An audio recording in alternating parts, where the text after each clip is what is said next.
Hello दोस्तों, आज हम बात करने वाले हैं बड़े ही कमाल की मूवी गॉन गर्ल के बारे में। ये एक साइकोलॉजिकल थ्रिलर फिल्म थी जो सन 2014 में रिलीज हुई थी। इस मूवी को डेविड फिंचर ने डायरेक्ट किया था और ये 2012 में सेम नाम से नॉवेल पर आधारित थी। इसमें बेन एफ्लेक और रोजमंड पाइक मुख्य भूमिकाओं में नजर आते हैं। तो विदाउट वेस्टिंग एनी टाइम शुरू करते हैं मूवी की एक्सप्लेनेशन। मूवी की शुरुआत में हम दो लोगों को देखते हैं जिसमें लड़के का नाम निक ड्यून और लड़की का नाम एमी होता है। वो एक पार्टी में मिलते हैं, एक दूसरे के करीब आते हैं और कुछ देर बाद शादी कर लेते हैं।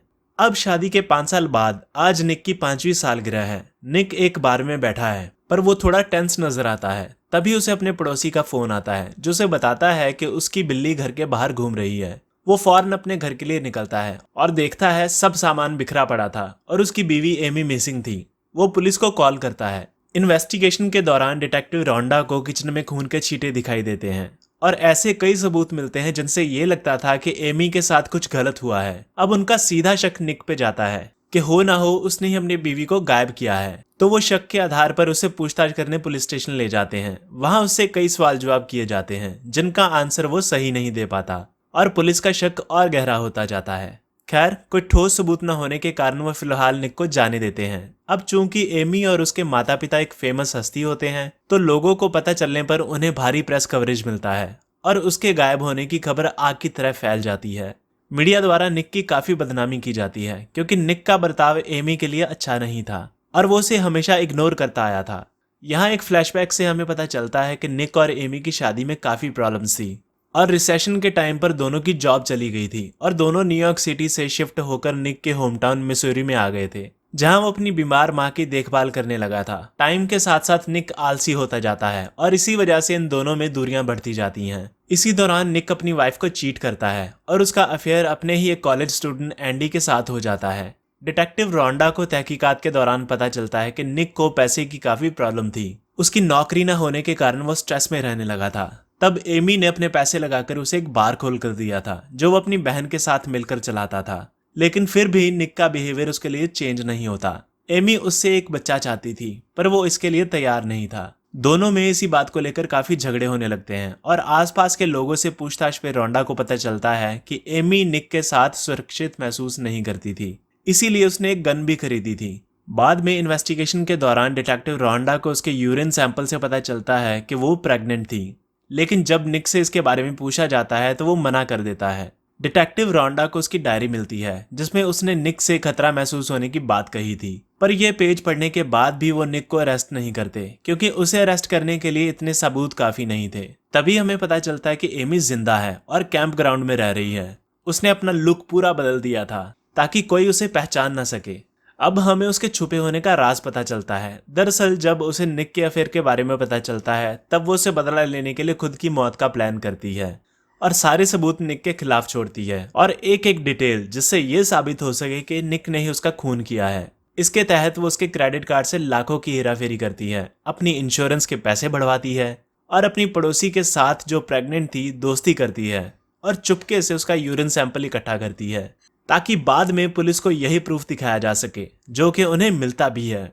अब पुलिस की नजरों में वो प्रेग्नेंट थी पर एक्चुअल में वो प्रेग्नेंट नहीं थी। निक को फंसाने के तहत वो खुद का काफी खून निकालती है और पूरे घर में उसके छींटे उड़ाती है जिससे ये लगे कि निक ने उसे मारा है और जानबूझकर वो सारी बातें डायरी में लिखती है कि मुझे निक से खतरा है। पर एक्चुअल में निक और उसमें मनमुटाव था पर निक उसे कभी मारना नहीं चाहता था। ये सारी प्लानिंग वो निक को फंसाने के लिए करती है और जाने से पहले वो ट्रेजर हंट का गेम रचा कर जाती है। दरअसल वो हर साल अपनी सालगिरह पर गेम खेला करते थे जिसमें वो एक दूसरे के लिए क्लू छोड़ते थे जिसे ढूंढने के बाद उन्हें कुछ सरप्राइज मिलता था और इस बार भी वो ये गेम रचा कर जाती है पर वो सारे क्लू पुलिस वालों के लिए छोड़ती है जिससे ऐसा लगे कि निक ने ही उसे मारा है क्योंकि वो जानती थी किसी भी प्रेग्नेंट औरत की हत्या के लिए उसे मौत की सजा मिलेगी। इसके बाद निक अपने बचाव के लिए मशहूर वकील टैनर बोल्ट के पास जाता है और उसे सारी बात बताता है। इस वक्त तक निक को भी पता चल जाता है कि एमी उसे झूठे केस में फ्रेम कर रही है। टैनर के कहने पर निक एमी की हिस्ट्री निकालता है और उसके एक्स बॉयफ्रेंड टॉमी ओहारा से मिलने जाता है जो उसे बताता है कि एमी ने उसे भी कई साल पहले झूठे रेप केस में फंसाया था। ये सब जानने के बाद निक को पूरा यकीन हो जाता है कि दाल में जरूर कुछ काला है। दूसरी तरफ न्यूज में एमी के मर्डर के लिए निक की मौत की सजा देने की बात कही जाती है जिसे सुनकर एमी बहुत खुश होती है उधर निक उसके दूसरे बॉयफ्रेंड से मिलने जाता है जिसका नाम डेजी कॉलिंग होता है। ये काफी अमीर आदमी था। इसके खिलाफ भी एमी ने रेस्ट्रेनिंग ऑर्डर जारी किया था, मतलब कि ये बंदा उसके 100 मीटर की रेंज में भी नहीं आ सकता था, वरना पुलिस उसे अरेस्ट कर सकती थी। अब उससे पूछताछ करने वो उसके घर जाता है, पर वो उससे कुछ भी बताने से मना कर देता है। दूसरी तरफ अपने नेबर्स के साथ गोल्फ खेलते समय एमी के पैसों का बैग नीचे गिर जाता है, जिसे देखकर उनके मन में लालच आ जाता है और वो उसे लूटने के इरादे से उसके घर में दाखिल होते हैं और उसके सारे पैसे लूट लेते हैं। अब एमी इस सिचुएशन में नहीं थी कि वो पुलिस को बताए, तो वो चाहकर भी कुछ नहीं कर पाती। अब एमी के पास छुप कर रहने के लिए कोई पैसे नहीं बचे थे, तो वो दूसरा प्लान बनाती है और डेजी को फोन करके उससे हेल्प मांगती है और उसे अपने और निक के बारे में झूठी कहानी बताती है कि निक मुझे मारा करता था और अब्यूज करता था, इसलिए मैं वहां से भाग गई। उसकी बातें सुनकर और उसकी कंडीशन देखकर डेजी को उस पर विश्वास हो जाता है और वो उसे अपने लेक हाउस में छुपने के लिए कहता है। अब एमी भी यही चाहती थी। उसका प्लान कामयाब होता नजर आ रहा था। उधर एंडी निक की स्टूडेंट प्रेस कॉन्फ्रेंस बुलाकर अपने और निक के अफेयर के बारे में बता देती है। निक भी एक टॉक शो में अपने और एंडी के अफेयर को मानता है और इस बात की गिल्ट महसूस करता हुआ एमी से माफी मांगता है, जिसमें वो कहता है कि वो एक अच्छा पति नहीं बन पाया और इस बात का उसे अफसोस भी है। अब ये सब वो अपने दिल से नहीं बोल रहा था, बल्कि एमी उसकी बातें सुनकर घर वापस आ जाए इसीलिए वो ये सब बोल रहा था, और होता भी वैसा ही है। एमी डेजी के घर में बैठी उसका लाइव टेलीकास्ट देख रही होती है और उसके मन में भी फिर से निक के लिए फीलिंग्स उठने लगती हैं। पर डेजी ये देखकर अपसेट हो जाता है और टीवी बंद कर देता है और उसी वक्त उसे प्रपोज करता है, पर एमी कहती है कि उसे कुछ टाइम चाहिए सोचने के लिए। दूसरी तरफ डिटेक्टिव रोंडा के पास इतने सबूत हो जाते हैं कि वो निक को गिरफ्तार कर सके, तो फाइनली वो एमी के कत्ल के इल्जाम में निक को गिरफ्तार कर लेते हैं, पर बोल्ट उसे बेल पर रिहा कर लेता है। इधर एमी के दिमाग में एक और शैतानी आइडिया आता है। अब चूंकि वो निक की बातों से इम्प्रेस हो चुकी थी और घर वापस आना चाहती थी, तो वो डेजी को अपनी बातों में फंसाती है और उसके जाने के बाद सीसीटीवी कैमरा में ऐसे बिहेव करती है जैसे डेजी ने उसका किडनैप करके उसके साथ रेप किया हो। फिर शाम को जब डेजी वापस आता है तो वो उसे सिड्यूस करती है और फिर मौका पाकर उसका गला काट देती है। सारा बेड और एमी खून से लथपथ हो जाते हैं। फिर वो उसी हालात में अपने घर जाती है। सब प्रेस वाले और निक उसकी हालत देखकर शॉक हो जाते हैं।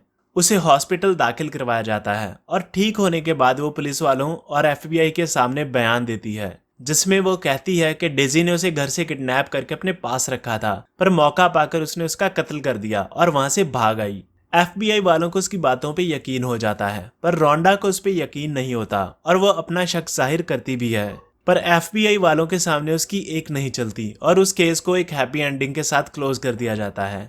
अब एमी घर आती है और निक को सारी सच्चाई बताती है कि मैंने तुम्हारे लिए एक आदमी को मार डाला, और कहती है कि जिस आदमी को मैंने टीवी पर देखा था जो मेरे वापस आने के लिए गिड़गिड़ा रहा था, मुझे वैसा ही निक चाहिए, मैं उसी के लिए वापस आई हूँ। ये सुनकर वो शॉक हो जाता है। अगले दिन वो सारी बातें अपनी बहन डिटेक्टिव रोंडा और बोल्ट को बताता है, पर उसके पास एमी के खिलाफ कोई ठोस सबूत नहीं था, इसीलिए वो चाहकर भी उसके खिलाफ कुछ नहीं कर पाते और फाइनल डिसीजन उस पर छोड़ते हैं। वापस आने के बाद वो एमी से अलग होने का फैसला करता है और उसे डाइवोर्स लेने के बारे में बोल देता है, पर तभी वो रिवील करती है कि मैं प्रेग्नेंट हूँ। ये सुनकर उसे फिर से शॉक लगता है, क्योंकि उनके बीच कोई भी सेक्सुअल रिलेशन नहीं था। तो इस पे वो बताती है कि मैंने फर्टिलिटी सेंटर से तुम्हारा सैंपल इकट्ठा करके आर्टिफिशियल इंसेमिनेशन किया था और ये बच्चा तुम्हारा ही है। ये सुनकर वो भड़क जाता है और कहता है कि मैं इस बच्चे का बाप नहीं हूँ और मुझे चेकअप करवाना है। इस पर एमी उसे याद दिलाती है कि मैं सिर्फ यहाँ से भाग गई थी और तुम्हारा ये हाल हो गया। अगर तुमने कहीं मुझे डाइवोर्स दे दिया तो तुम्हारा क्या हाल होगा। अब ये सुनकर वो शांत हो जाता है और कुछ सोचने के बाद उसके साथ रहने का फैसला करता है, क्योंकि कहीं ना कहीं उसके अंदर भी अपने बच्चे के प्रति रिस्पॉन्सिबिलिटी पैदा हो रही थी। उसकी बहन उसे ऐसा करने से रोकती है, पर वो अपने दिल की सुनता है और एमी के साथ रहने का फैसला करता है। और लास्ट में दोनों प्रेस के सामने एमी के प्रेग्नेंट होने की बात कहते हैं और मूवी यहीं खत्म हो जाती है।